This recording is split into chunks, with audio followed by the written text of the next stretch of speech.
Last week you heard Jim Fruchterman speak. 2 weeks ago, so you have an idea of what he does. He's a close colleague. So a lot of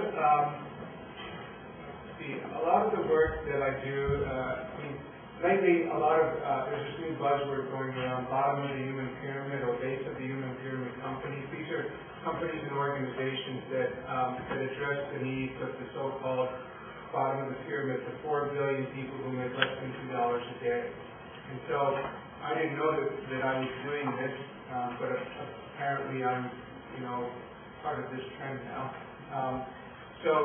Basically what we did is we proved that markets exist for eye care services in very poor countries. So what we do is we focus on the pricing disparity rather than income disparity. We look to see how we can make a good and service affordable to the paying capacity of the population, whether it's Malawi, Egypt, or Nepal. And we do that for such basic things as sight or hearing.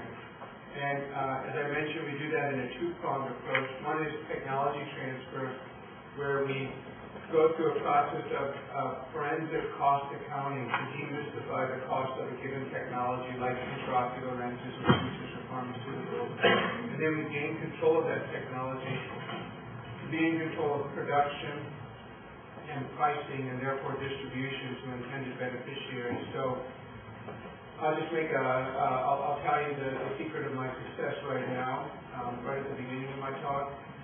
Almost always it doesn't really cost that much to make something. So even a so-called sophisticated medical technology, when you really get into how much it really costs to make an intraocular lens, the emperor really isn't wearing any clothes. There's usually, companies have a way of mystifying and obfuscating their cost structure, and of course that's what capitalism is based on. It's based on perception. I know how much it costs me to really make something, and I'm going to fool you, the consumer, into paying as much as possible, because that's what it's all about, maximizing the return on investment to shareholders usually. So a lot of it is just, if you really penetrate to see, to understand a manufacturing process and the raw material and all the component parts and how much it really costs to make something, you discover it really doesn't cost that much. And so that's a lot of the early work that I do in these technology transfers. And then we combine that with market-driving service delivery approaches that bring down the per-unit cost of a service like cataract surgery. Cataract, by the way, is the main cause of blindness and visual disability in the world. That's why I focus on it in eye care. How do you bring down that cost to enable tiered pricing where free is the lowest price, but your quality of service is the same for rich and poor alike, and you're just using the money you make on the wealthier patients to cost subsidize to pay for those that can afford below cost or can't afford anything. And then the other key feature is that earned income. All this work I'll be talking about these are examples of profitable nonprofits where the profit margin is reinvested into the entity to grow the operation. Okay, and this is a friend of mine, Ben Cohen. I just like what he has to say. In the current system, you have a segment of the society that's trying to maximize profits without a concern for the impact on the welfare of the society as a whole. And instead of non-governmental organizations and social service agencies that deal with the fallout, that system doesn't work. What you need to do is to combine the sensibility of the social enterprise with the form of a for-profit business. So that's, when you look at all the work I've done, that's basically what it's been. It's just using basic business planning and applying it to something that also has social mission. So I'll quickly run through what we've done in eye care, and then I'll get to technology transfer. 50 million people are blind. Probably 150 million have some form of visual disability, and probably 60 to 70% of it is treatable, and 20% of it is preventable. So most of it's due to cataract. You can cure cataract. Cataract is a clouding of the lens. You can cure cataract with a an operation that looks simple, it doesn't take much time if you're good at it, but really it takes a lot of finesse to do properly. And this is just to give you a quick graphic representation. The lens sits behind the iris, and when the contents of the lens are removed, where the lens bag is kept intact, and then in that bag they place an intraocular lens to restore vision. So now I'm going to talk a little bit about Aravind Eye Hospital. I started working with Aravind back in 1983, and it's now the largest group of eye hospitals in the world. This year they'll do about 230,000 cataract surgeries. In the U.S., I think they do something like 1.4 million, to give you a sense of the scope of what one institution does. And they're able to be self-sustaining while growing. I'll get into another slide that shows their profit margin. But we've been able to replicate this model of sustainable eye care delivery in many countries. Between Aravind and other capacity-building institutions, we probably helped maybe 300 or 400 programs become self-financing from user fees. And a lot of my work has been in places like Nepal and Egypt and Malawi and places like that. So here you get a sense of Arvind's financial viability.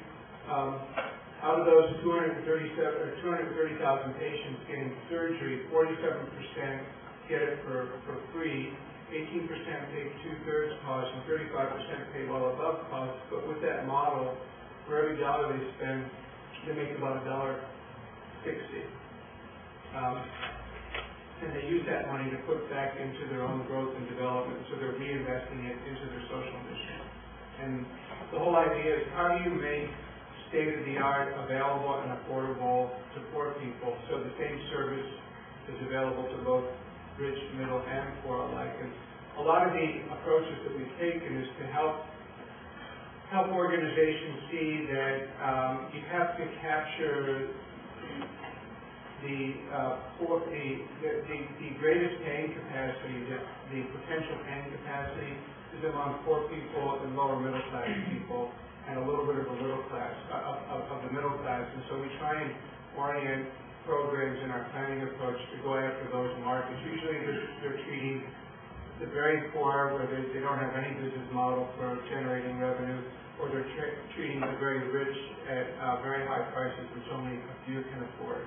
And we help them see that middle section. So these are, this is Dr. Venkateswamy. He's the founder of Aravind. I was trying to show this slide because as a social entrepreneur, my job was really to be a change agent at Aravind, to help introduce new types of technology, surgical procedures, management training, to help them grow. And they're, they have about probably 3,000 employees now in 5 hospitals, so it's really big. So my job was to bring in new ideas, new techniques, and the means to achieve those techniques. Okay. So this is a video of, I hope it will work. This is how Aravind does outreach. Each year they do 1,500 screening camps where they send out a team to work with community groups to do outreach and publicity, really social marketing. And then the Aravind Eye Hospital sends out a team that then sees anywhere from 300 to 300 patients in a day. Those needing surgery are immediately taken back to the hospital. And let's see if this video works. This is taking place in South India, near Madurai, India, which is their area of coverage.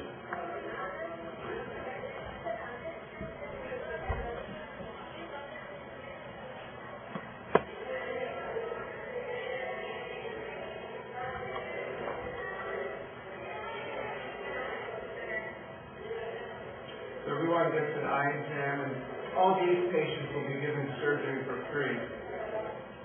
And one of the beauties of this system is the community does all the marketing, so that reduces our cost dramatically. They go out and, community groups publicize, advertise, and motivate the patients to come for service.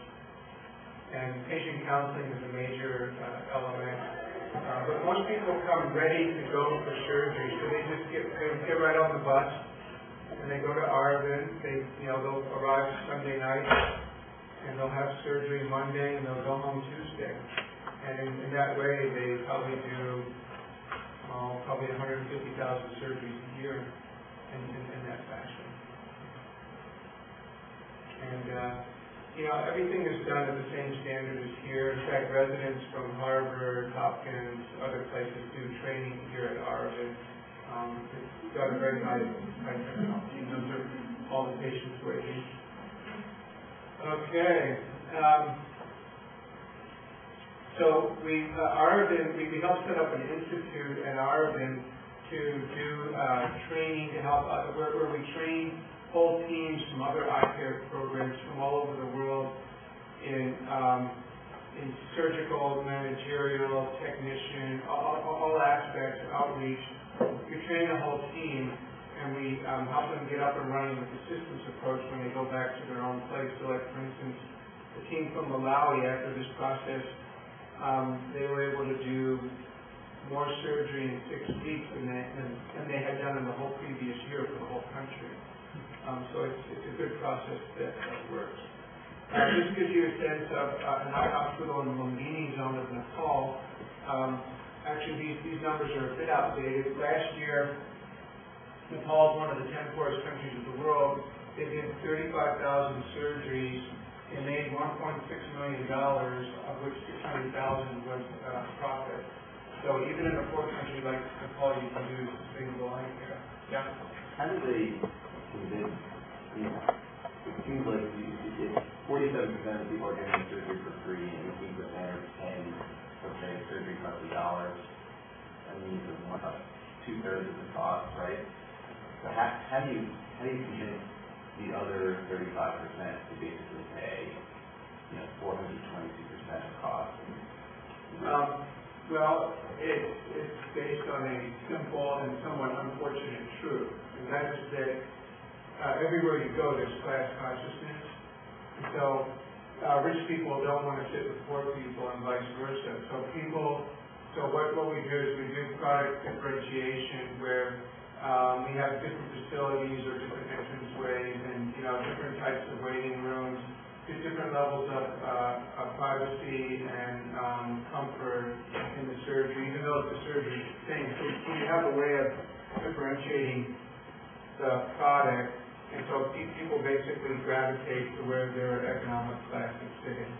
And so in other places, there's in most places where we set up the system, we set it up so that patients self-select themselves for how much they're going to pay. And that's the easiest system. And of course, you have some who can afford to pay who don't, and vice versa.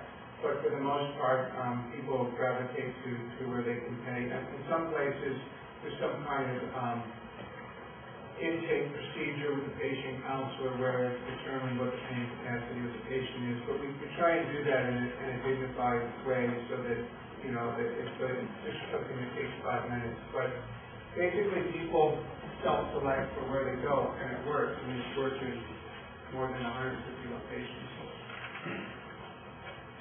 Okay. So here's some of the photos of the Lumbini Eye Hospital patients. And this is the eye hospital that we set up in Egypt. The building in front is the high-paid building, in back is the low-paid free section. And in its first year of operation, we did something counterintuitive to make it self-sustaining. We said, we're going to do all the surgery for the first year for free. And so we raised enough money to do that, and we basically created a really great perception in the marketplace and a lot of market demand by doing 2,500 surgeries for free, where the results were excellent compared to the rest of the country. And that enabled the hospital. That created a buzz in the marketplace so that in its second year of operation, it became the largest eye hospital in Egypt, and it was self-sustaining, even while doing 46% of its work for free. So that's kind of what we do, is we put in a lot of donated money to get something up and running, and we provide a lot of donated operating expenses to sort of create the buzz in the marketplace, and then that enables sustainability to start up in a good way. So before I move on to talking about technology transfer, I wanted to just go over some of the principles that we use when creating sustainable eye care delivery systems in different countries, which can also be applied to other arenas such as hearing care or AIDS treatment with antiretrovirals. We understand, we try and get a sense of what the paying capacity is in the population, and we usually do that by looking at pre-existing data to get at what the income stratification is, but sometimes we have to do our own survey research to determine that. And basically, what we do is we look at what percentage of the population is rich, middle, poor, and very poor, and what their average monthly income is, and that becomes our pricing system, where usually very poor becomes free. And then we look on the production side, and we look at how do we tweak all the variables of production, the quality, the surgical volume per surgeon, bringing down the cost of consumables using cataract surgery, introducing and improving cost-effective outreach, introducing management and systems, which heretofore hadn't existed. How do we take all those elements where we're shooting for doing a higher volume, and as our volume goes up, our per unit cost goes down, where we try and get that per unit cost, which is all the operating expenses divided by the major number of surgeries, most of which are cataract. How do we get that per unit cost to equal the average monthly income of the bottom 60% of the population? And what I just said to you took me about 5 years to figure out, just sort of looking in hindsight at what some of the successful development projects were and kind of what the numbers were. We didn't figure that out prospectively, but we always knew that our rule of thumb was that people can basically afford to pay their average annual monthly income for something so important as getting their sight back. And so I think that can be applied to a variety of different scenarios. So a lot of what we do is we introduce payment where the staff feel accountable to the client, which you often don't see in government programs where the quality of service is quite poor, usually because the consumer knows they're getting it for free and doesn't know how to be demanding. And one of the major elements that I do is looking at how to nestle the control of key variables into the hands of those doing the work. You think it would be obvious that those doing the work would have control of their operation, but very often the case, particularly in nonprofit programs, within their political and organizational context, they don't have control. So what we do is we do a lot of manipulating and finagling to make sure that the people doing the work have control over the ability to earn revenue, to choose how they spend it, to hire and fire staff, competence to manage, and purchasing. So those are all the things that we try and help our partners get control of in that context. And sometimes we'll go in and, like for instance, the government of Egypt wanted us to help develop, tweak how government eye hospitals deliver services, and we said the only way we'll help you is if you enable us to have this level of control nestled in the hands of those doing the work. And at first they said no, and now they see what a success we've been, and now they're saying yes. So part of it is, applying that kind of pressure.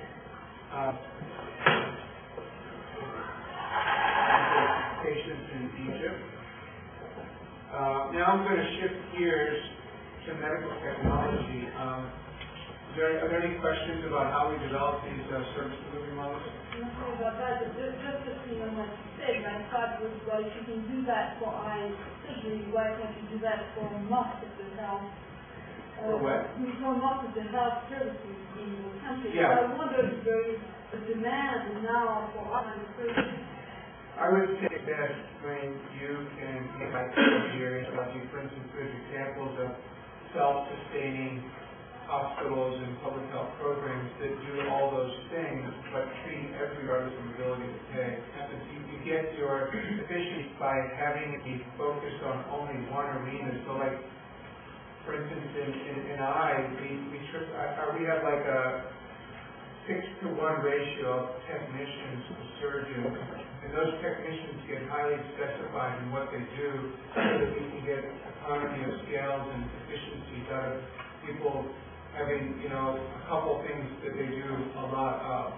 And so I think that a lot of the ability for health to be sustainable has to do with vertical integration and not trying to do too much. And I would venture to say that particularly for things like antiretrovirals, if you can bring down the cost of antiretrovirals, for instance, from whatever it is now, I think the Clinton Foundation negotiated it down to $150. If you can get it down to around $40 and combine $40 per patient per year, and combine that with a market-driving approach where the product and the service is made affordable to the population, where it's not dependent upon top-down money to trickle down, and where it's affordable to the pocket of the patient, and where you develop a model that uses paramedicals and that demedicalizes detection, and that looks at technology to bring down the cost of monitoring.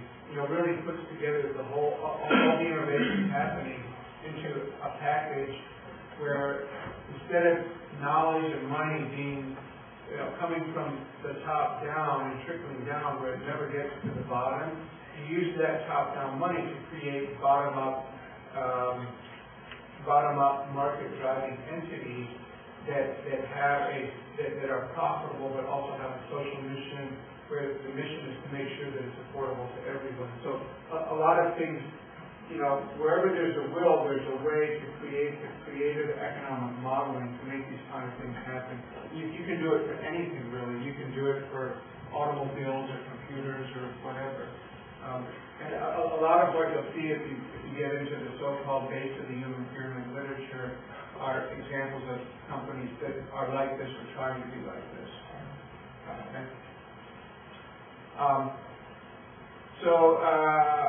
Right now I'm going to talk about the development of Oral Lab, and there's a lot of reasons why medical products aren't affordable, and I would say that the main reason is that the companies that control the production and the intellectual property aren't interested in developing countries because they make a lot more, they're already making margins they're comfortable with, and it takes a lot of effort to develop these nascent markets, and they figure why bother, why should we spend all this money to develop these markets where it's a high volume, low margin approach, but they perceive that it takes a lot of money to get to the volumes necessary to start generating the margin dollars that they're accustomed to.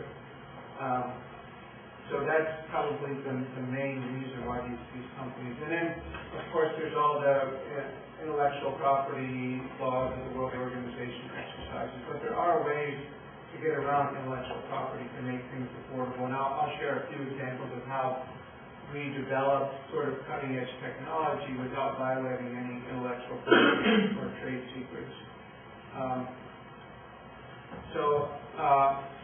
I established Oral Lab.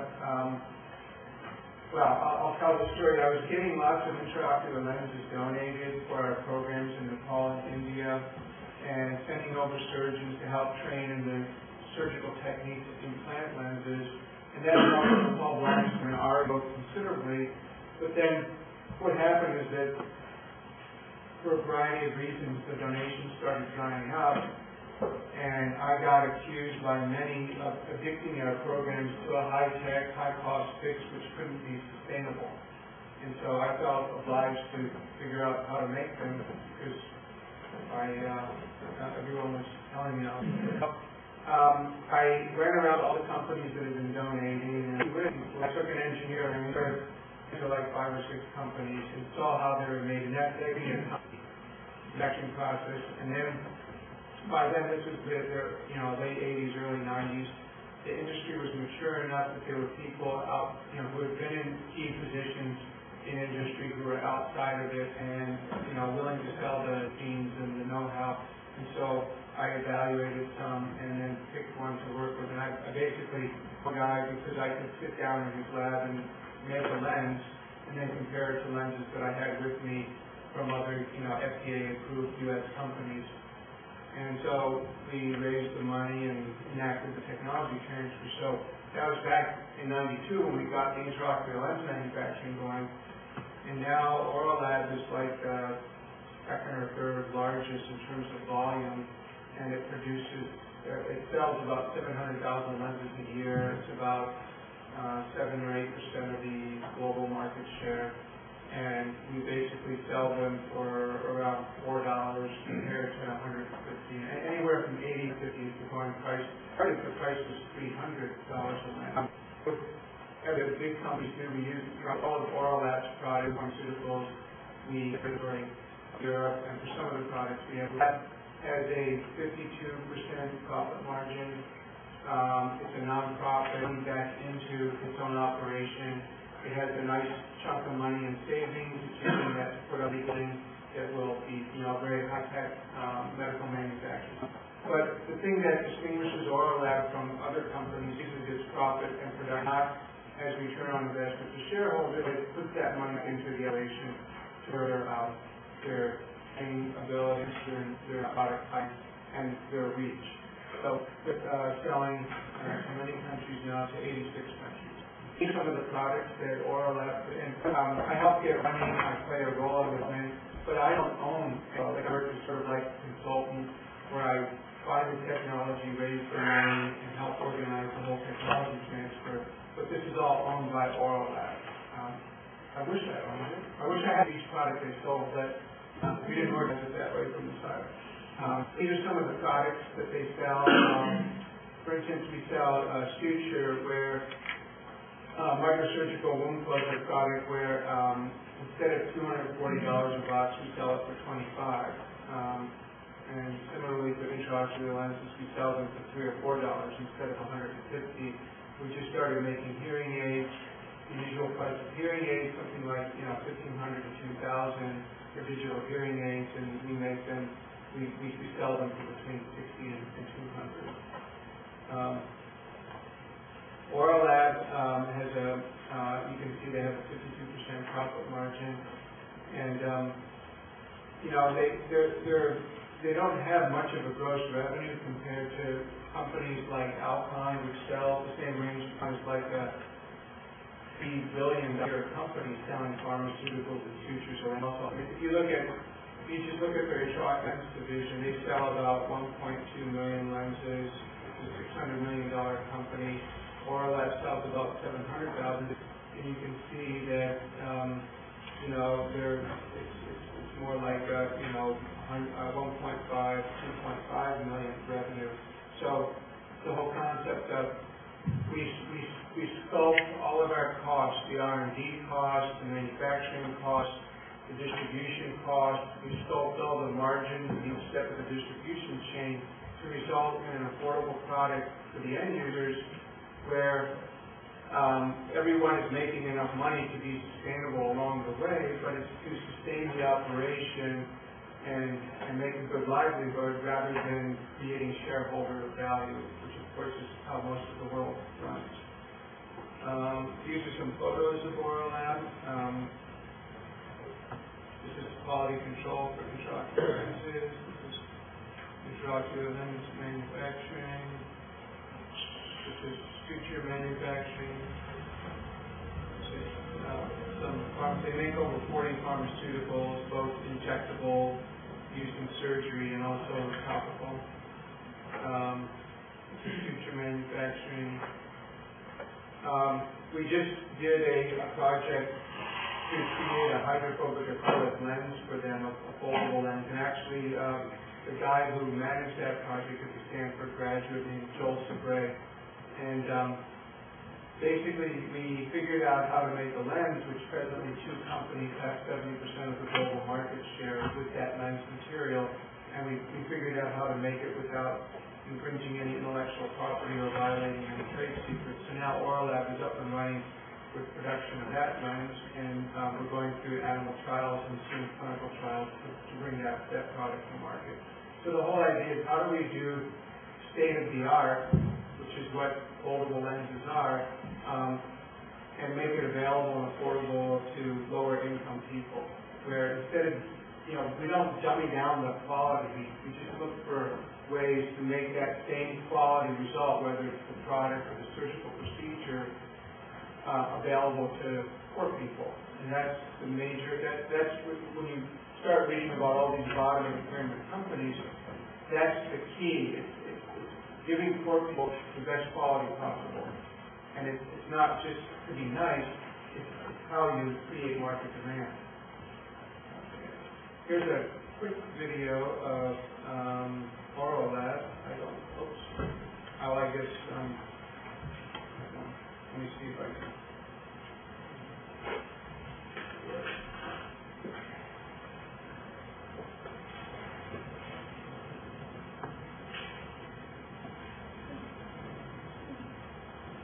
This is just a quick show of how products go from manufacturing into the patient side. That's intraocular lens. That's figure.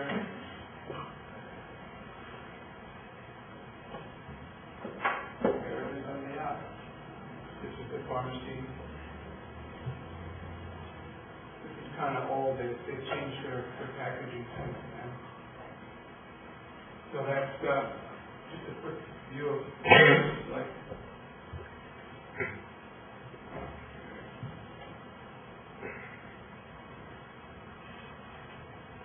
All right, so this slide gives an example of kind of what I was talking about before, about how we're sculpting our costs and our margins to result in affordable products where, Oral Lab maybe will make a profit of $1.4 million, whereas a company like Alcon selling the same product at around the same volume will be something like a $400 to $600 million company. And that's Dr. Balakrishnan, he's the managing director of Oral Lab. And again, my job has been to help get them up and running in production, but they're masters at production and fulfillment of regulatory processes, so they make me look really good, so you have to understand that a lot of this success and the achievement is really theirs. How does Oral Lab deal with R&D and patent rights? Obviously, Alcon, a lot of the growth in mass markups they're doing aren't just to pay for R&D behind the product. They would have you think that, but I think that if you start, particularly in the medical device and pharmaceutical industry, they so hyperinflate what their R&D costs are for public relations purposes to justify pricing that increases far in excess of the inflation rate, and for tax purposes. There's a lot of good books out now. I can't remember the titles, particularly on the pharmaceutical industry, that kind of document why and how companies, and sort of the evidence of how these drug companies hyperinflate their costs. So I think that, again, it's part of the demystification process to see that the answer really isn't wearing any clothes. I mean, if you look at drug pipelines, you'll see that most drugs come from research supported by NIH. That's where companies do most of their drug discovery. Can you talk a little bit about where the capital came from? Getting it set up? Yeah.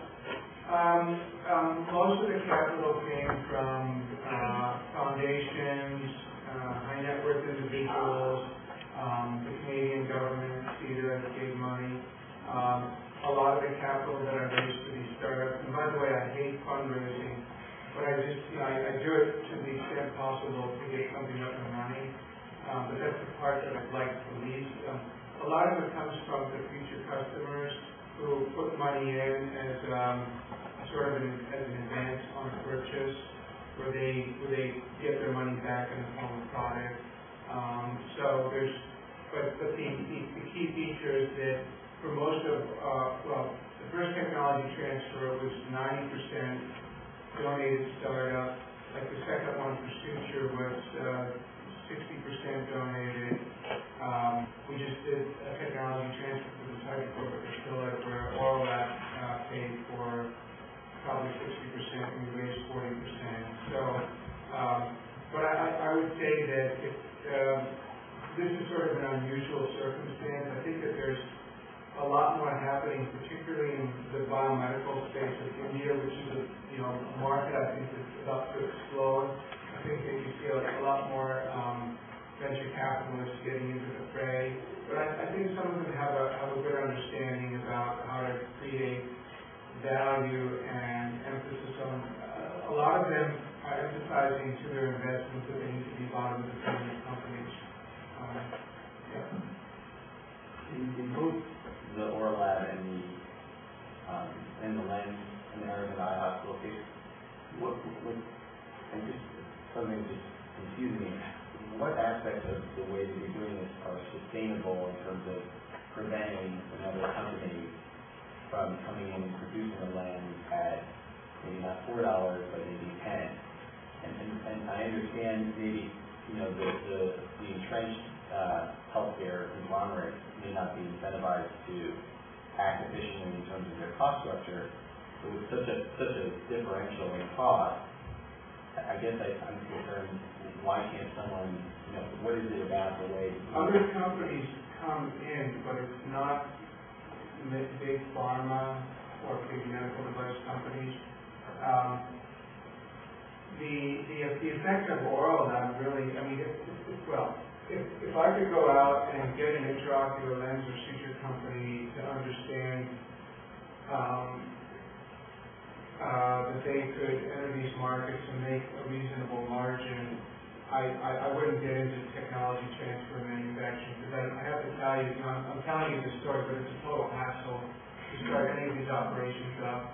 I've always done it on a shoestring budget. I always run out of money and have to chase money and have lots of sleepless nights, and it's a total hassle. So, I go to companies and it's sort of like, if you can lead them, join them, please join with us to develop these markets, and they almost always say no. And then I say, well, if you can't join them, beat them. So then we get into manufacturing and we change the competitive landscape. And to answer to your question, the way the competitive landscape changed for intraocular lenses is that big companies didn't come in to compete with us. So lots of companies started up, particularly in India, because they saw oral lab, they saw that we could do it, and they figured out on their own how to get into production, and now those are oral lab's major competitors. And that helped change the competitive landscape. When we started making intraocular lenses, India was doing maybe 800,000 cataract surgeries a year, and now we're doing 3, which is the highest volume in the world.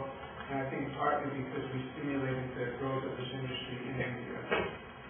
I guess the follow-up to that is it those startups continue to perpetuate themselves? Say that again? If the rise of startups who basically follow this model and rise up as new competitors, I guess my concern is what happens to the people who are getting free surgeries now?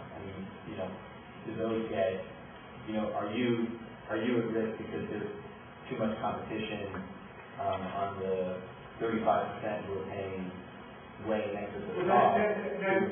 I would say that the product area is different from the service delivery model area, because the service delivery model is geographically defined, whether it's Egypt or Malawi or India, where we try and create a service delivery model that makes the consumers, the program planners, they decide where to go based on how much it costs and the quality of the surgery. And that changes the provider behavior in the area where pricing changes and quality usually goes up, or they go out of business.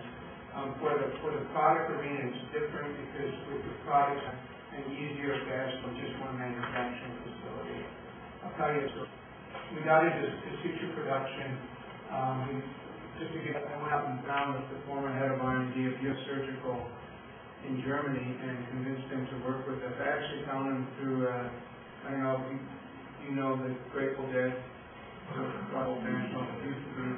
Anyway, some Grateful Dead fans wrote to me once and said, we have a friend that we just went to a show with, and we think his family can help you. They do some kind of medical manufacturing in Europe. And so I contacted them, and some guy guy wrote back, said, "Yeah, I'm going to make a suture." I said, "Oh, please help us set up a suture factory in India." And he said, "Sure." And then his dad and his uncle sold the company to U.S. Surgical, and he couldn't work with us. But like 7 years later, U.S. Surgical decided to move the whole plant from Germany to the U.S., and that's when I got in touch with this guy, and we created this suture factory. And Oral Labs got up and running and making sutures, and they beat out Ethicon, which is a $3 billion a year company, a J&J company, on $1 million contract with the government of India for supply of suture. They were charging something like $80 a box, and he came in with $25 a box.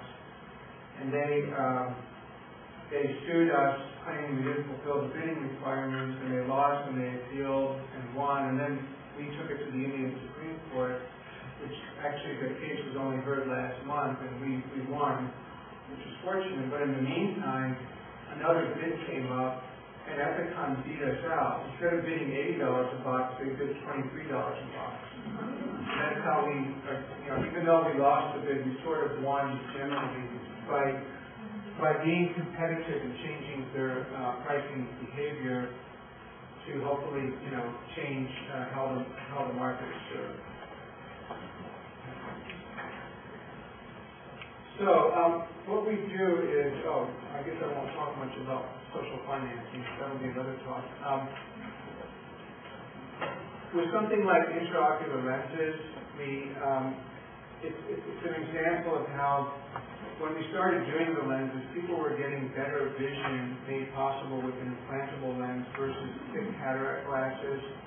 And so there's certain buzz created around that, word-of-mouth advertising. So more and more people started coming because they knew they could get better vision, and they started coming before they were economically blind, when they could still afford to pay something.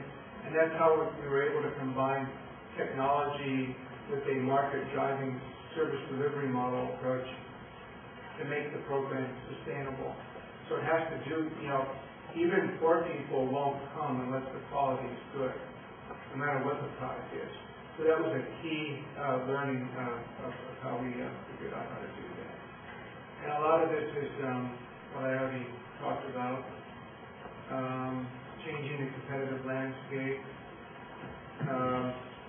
I would like to, right now there's a lot of momentum going for companies to, there's corporate social responsibility that companies are touting, which is really, I think, just another face for corporate philanthropy. But then there's this bottom of the pyramid trend coming up where, companies are looking at how they can serve the so-called bottom of the pyramid market. So my sort of challenge, I would like to get into a way of helping companies see how they can be not just doing social good, but actually be socially transforming how they do their business. How do they get and their core competencies to serve the bottom of the human pyramid, where it's not just a buzzword and a token effort, which is the way it is for many companies. So I'd like to get more into changing the competitive landscape by marshaling, the ability to persuade companies that guide them towards what their strengths address market. The real opportunity for companies that already live.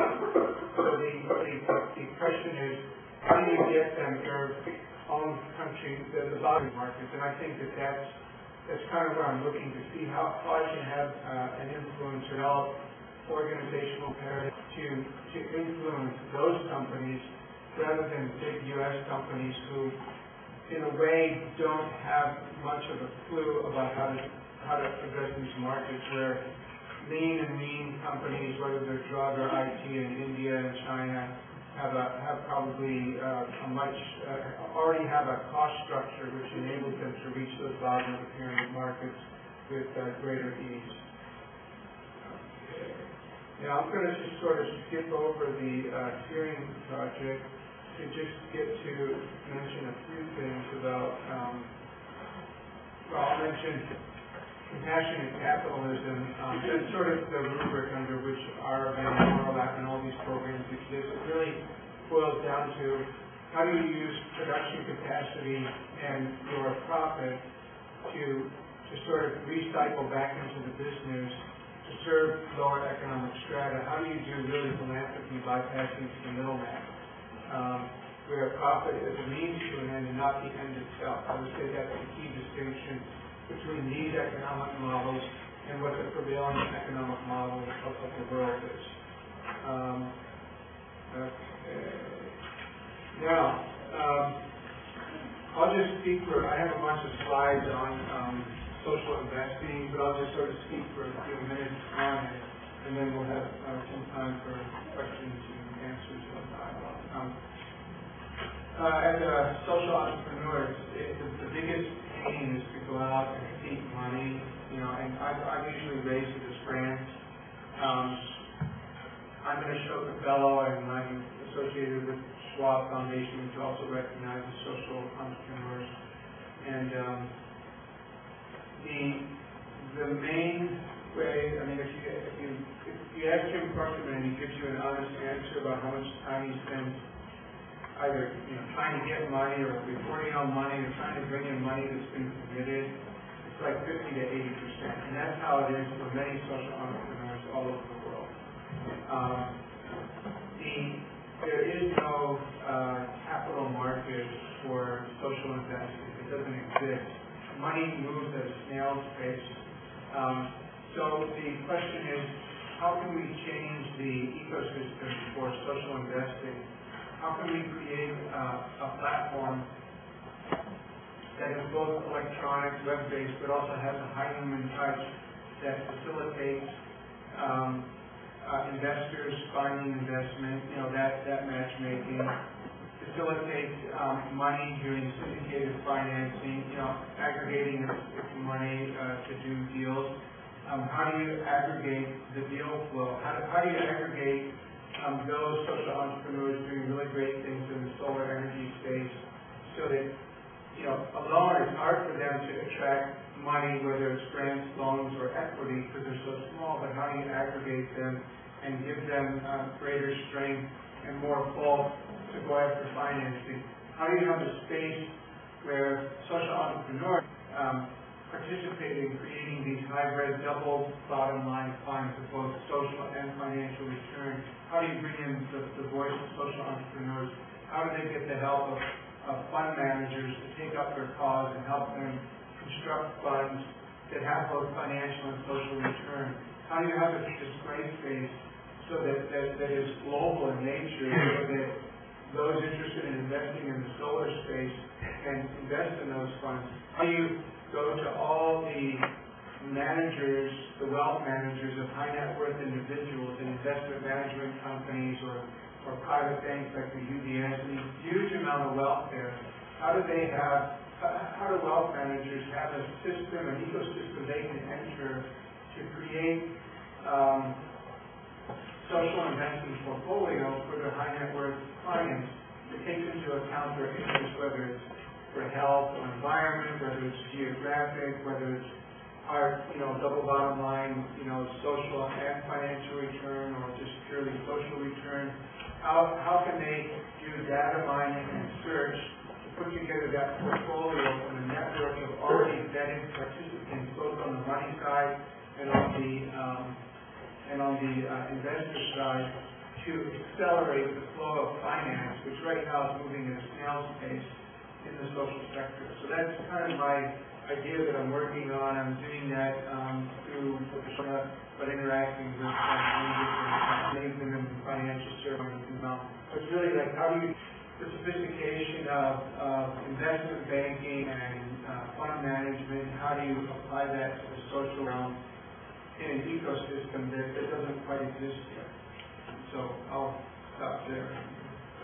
Did I do right by stopping at 8:02? Okay.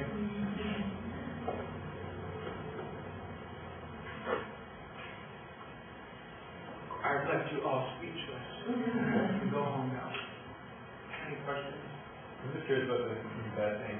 I understand sort of the healthcare where your profits might be a little bit down, but when you're talking about like solar panels and stuff like that, when you have returns, and even on the hospitals get 52% profit, and nobody's interested in lending you guys money to get my profit. They are. The only problem is Arvin and Oral don't want anyone's money. key issue is control. It's like, how do you devise a wholly new type of equity that doesn't compromise social mission? And I'm not sure how to do that. I mean, I think that it has to do with having high net worth investors who've already made their money and really want to leave their mark on the world, like that where their investment also has some social benefit also, where it's not so, they don't feel so compelled to only look after what their return on capital is going to be. So it's tricky. I think that you were asking about the solar space. Well, in particular, it seems like that should be it's a great business, right? It's a small business that happens to be in the environmental social field. But I'm wondering, is it not profitable enough for people to just get money through semi-normal channels and just do it? Well, most of the entities in solar looking at bottom of the pyramid markets are nonprofits. And some of my colleagues have gotten to, they're senior enough and sophisticated enough that they're setting up for-profit structures alongside their nonprofits to go to capital markets to raise money. But like, for instance, let's take solar for an example. How does the solar guy in Brazil know about the solar guy in Australia, and how do they know about the guy in India, where they can aggregate their purchasing power to get better deals on voltaic cells, right? They don't have any facilitation to aggregate their interest and bulk up so that they have more clout in the marketplace. How do they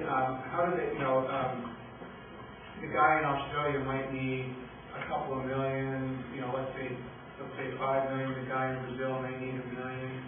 How do they look attractive when they're so small? Like, how do you get 5 or 10 leading solar social entrepreneurs to come together and join with a fund manager to create a fund that has the right kind of wrapper for appearance or return to investors? And where does that fund, how does it get designed? How do social entrepreneurs play a role in reconditioning how finance comes to them, so it's not such an unequal equation where they have some clout through their aggregation? And then how do they display it and find investors, and how do those potential investors even know about it? That's all that's missing. Or how do they come together where a guy like me who's on the network can come along and say, hey, if voltaic cells cost this much on the global market, and even with your consortium style purchasing, you still don't get the price down low enough to really make it affordable, why don't you think about setting up your own solar, voltaic cell factory, and how do you do that? And how do you get the assistance to do that? So right now, all that information is out there, but it takes so much time to get it. So how do you have this ecosystem that facilitates things, that has information and vetting and reputational ratings and knowledge that facilitates things happening a lot faster with these natural affinity groups, whether it's solar, whether it's antiretrovirals, whether it's global warming. Could you speak a little bit about then what Ashoka, the Social Edge, and the Meteor Network do towards that end? Because I feel like those organizations and those tools are available, and in a sense that it's just people not using them. Ashoka, their core competency is finding and vetting social entrepreneurs, and they're Ashoka entrepreneurs now, and they basically get 3 years of support to pay their living expenses, plus the network of other social entrepreneurs, legal assistants, PR assistants, fundraising, networking, and Video Network is, of course, the organization of Pierre Omidyar, the founder of eBay, and they do both grants, loans, and equity, so they're not strictly set up like a foundation. And a lot of their investments to date have been more in the realm of how you create online communities. So the question is, what social good is that leading to? to me, it's still not quite tangible what it's leading to. But you know, they have a lot of money and they give a lot away. And then, so I'm familiar with Social Edge. I don't go on it, but a lot of these are just sort of discussion forums, or like, for instance, Global Giving is it's sort of a passive type of website where a lot of money is invested, but there's nothing occurring. So the big challenge there is there's really no marketplace, there's no analysis, there's no vetting, there's no metrics for this social investing marketplace to occur. And I think that Ashoka, Skull, and Omidyar are all working towards those, but no one has yet created the marketplace, if you will.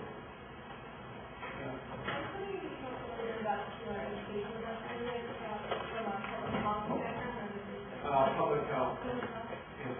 Health behavior and health education.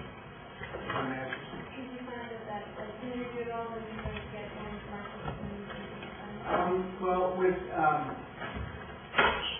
with eye care, it's easier because it's easy to understand eye disease because you can see in the eye and see disease. I'm able to identify the disease, and it's technically, well, I didn't find it that difficult to learn. But I think that it has to be a quick study for a lot of things, whether it's clinical ophthalmology or epidemiology or, doing, assessments of pain capacity or understanding, how to make a hearing aid or an intraocular lens suture. So, I mean, a lot of it is just being flexible and constantly learning and most importantly, finding people who are really smart and sort of at the cutting edge to build. So like as an entrepreneur, I go out and find the best knowledge that I can to make something happen. And then I help support that knowledge finding its way to practical application. So like, for the suture project, I found the head of R&D to be a surgical, for this social investing. I have a guy who is, high up in a, multi-billion-dollar emerging market fund that he ran. So I find good expertise to join up with and share ideas and hone the ideas. So I guess I'm not that smart. I'm smart enough to go out and find the right people and then pull them into thinking that they should work with me. Yeah. Do you have a team? Do you work more closely with a team of people since the beginning, or is it more ad hoc and work? I create virtual teams that come together for usually a period of 2 to 3 years to do something, and then disperse where some of them, still stay involved. Like in Egypt, for developing that role. I developed a whole team where I helped get the hospital up and running, and then I absented myself for like a year and a half just doing other things, and then now I'm bringing back together maybe like 6 or 7 organizations along with the Egyptian government to set up major training programs. So again, I try and see who are all the players that I want to have involved, and then to be involved and put in the resources to bring about a given result. A lot of it is just networking and, twisting people's arms and trying to get them involved. How much money, upfront money, are you raised for the Indian time? It depends. I think that,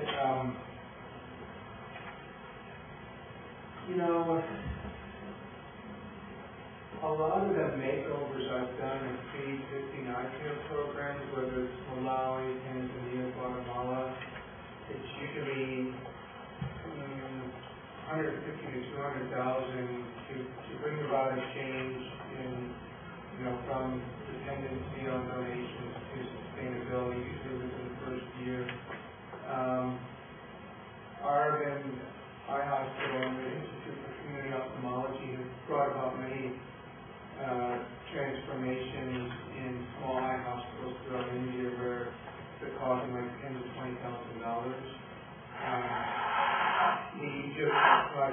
was, multi-millions because of the cost of construction, where, I have sort of an activist, philanthropist involved. He has like 30 eye hospitals. So I said, let's work together and let's figure out how to do what you do, but still going to